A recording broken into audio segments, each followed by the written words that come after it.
चलिए ब्रेक के बाद बड़ी खबर में अब बात करेंगे डबल मर्डर की। इंदौर में दो बहनों की हत्या ने पूरे शहर को हिलाकर रख दिया है।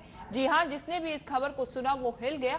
हत्या की असली वजह क्या है, इसके लिए अभी तफ्तीश जारी है, लेकिन जिस तरीके से और जिस वक्त इस हत्या को अंजाम दिया गया उससे पुलिस पर कई सवाल खड़े हो रहे हैं। शुरुआती जांच में लूटपाट की बात सामने आ रही है। इंदौर में हुआ डबल मर्डर, दो बहनों की हुई निर्मम हत्या। मध्य प्रदेश की आर्थिक राजधानी कहे जाने वाले इंदौर में दो बहनों की हत्या ने पूरे शहर में सनसनी फैला दी। महिलाएं खौफ जता गईं। दरअसल शहर के बख्तावर राम इलाके में रहने वाली दो बहनों शकुंतला और अनीता की दिन दहाड़े हत्या हो गई।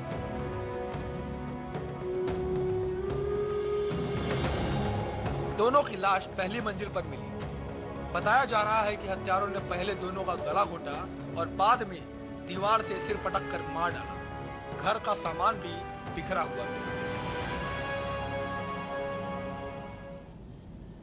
प्रारंभिक तौर पर जो देखने में आया है उसमें दो महिलाएं जिनका नाम शकुंतला मिश्रा है और सुनीता दुबे है, आपकी हत्या होना प्रतीत होता है। और हत्या का भी जो कारण अभी हमें जो प्रथम दृष्टया दिखता है वो ऐसा लगता है कि this is murder for gain, अर्थात लूट के लिए ये हत्या की गई होगी, ऐसा भी प्रथम दृष्टया दिखता है।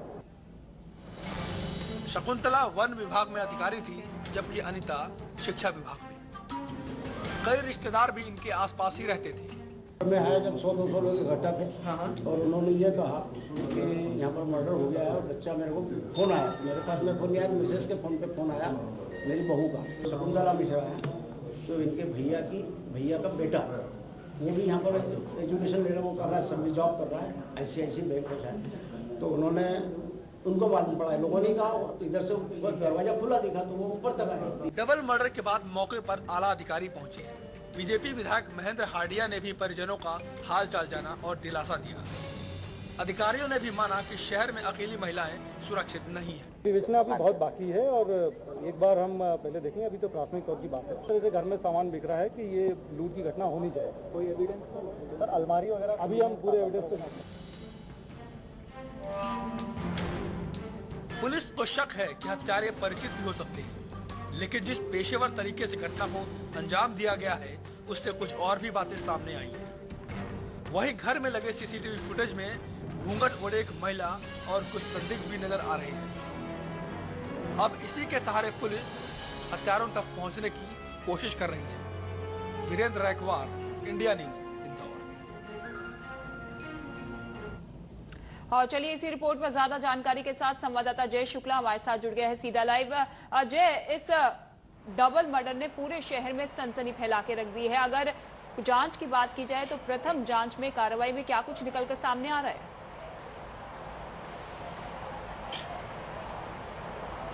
निश्चित रूप से अगर रितिका बात करें इंदौर की, तो इंदौर क्राइम कैपिटल के रूप में डेवलप हो रहा है, जो अब तक सिर्फ कॉमर्शियल कैपिटल कहलाता था।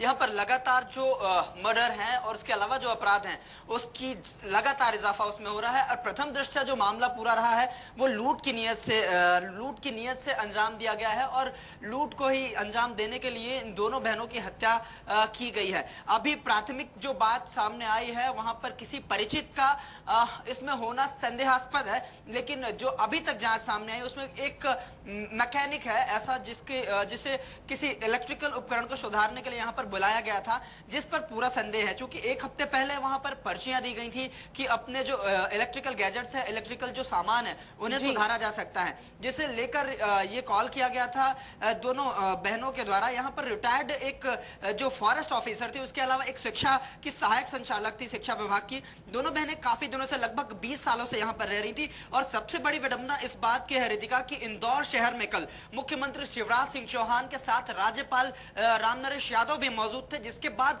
सुरक्षा व्यवस्थाएं चाक चौबंद थी और अब तक आचार संहिता भी खत्म नहीं हुई है, जिसके आधार पर कहा जा सकता है कि सुरक्षा व्यवस्थाएं बेहतर थी। लेकिन कहीं ना कहीं पुलिस का जो खौफ है वो नदारद है। जो इस तरह की जो घटना अंजाम दी गई है वो कहीं ना कहीं एक बड़ा प्रश्न चिन्ह इस पर लगा रही है कि आखिर इंदौर की सुरक्षा व्यवस्था और कानून व्यवस्था क्या है, जहां यहाँ पर लगातार घटनाएं हो रही हैं। अगर बात करें आंकड़ों की तो लगभग यहाँ पर हर माह कई ऐसी घटनाएं होती हैं हृदय विदारक, कई ऐसी घटनाएं हो जाती हैं जहां पर सुरक्षा व्यवस्था के साथ पुलिस प्रशासन की जो कार्रवाई है उस पर एक बड़ा प्रश्न चिन्ह लग रहा है कि आखिर शहर के व्यक्ति ऐसे घनी आबादी में, बिल्कुल आबादी में और बिल्कुल सवाल तो खड़े हो रहे हैं कानून व्यवस्था को लेकर, सुरक्षा व्यवस्था को लेकर, लेकिन बड़ा सवाल ये भी उठ रहा है कि पुलिस यहाँ पर परिजनों पर शक जता रही है, कुछ संदिग्धों से पूछताछ की गई है, तो इस मामले में क्या कुछ पूरी जानकारी है? क्या उनके परिजन ही हैं जिन्होंने इस घटना को अंजाम दिया?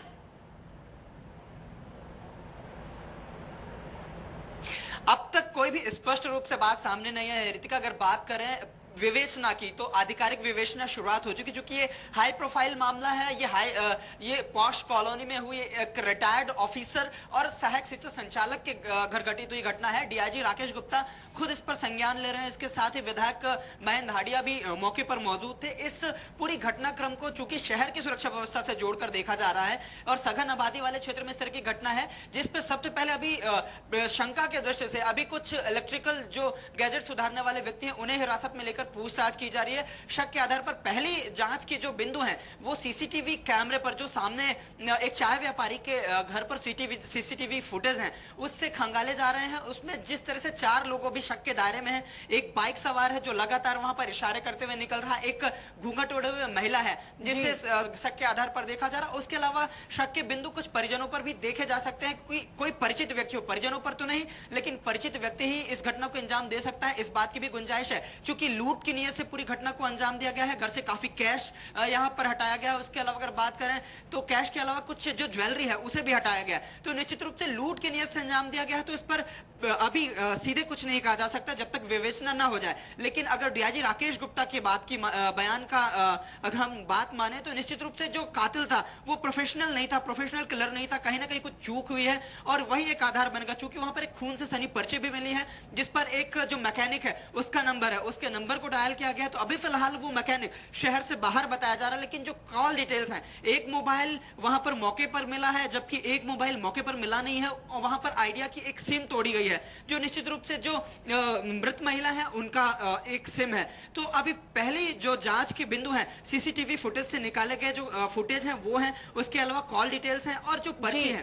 तो सबसे पहले बिंदु ये रहेंगे कि जो अभी तक के जांच के प्रथम बिंदु है उन पर जांच की जाए। उसके बाद ही परिचित को भी यहाँ पर हर बिंदु को लेकर जांच करेगी जा रहे हैं और आगे की जांच की जाएगी। लेकिन बड़ा सवाल यहाँ उठ रहा है, जिस तरीके से इंदौर मिनी मुंबई कहा जाता है, लोग यहाँ पर आते हैं, छात्र आते हैं अपनी पढ़ाई के लिए, लेकिन किस तरीके के लोग यहाँ पर सुरक्षित है, सवाल यहाँ पर कानून व्यवस्था और सुरक्षा व्यवस्था को लेकर खड़ा हो रहा है। बहुत बहुत शुक्रिया जय शुक्ला इस तमाम जानकारी के लिए।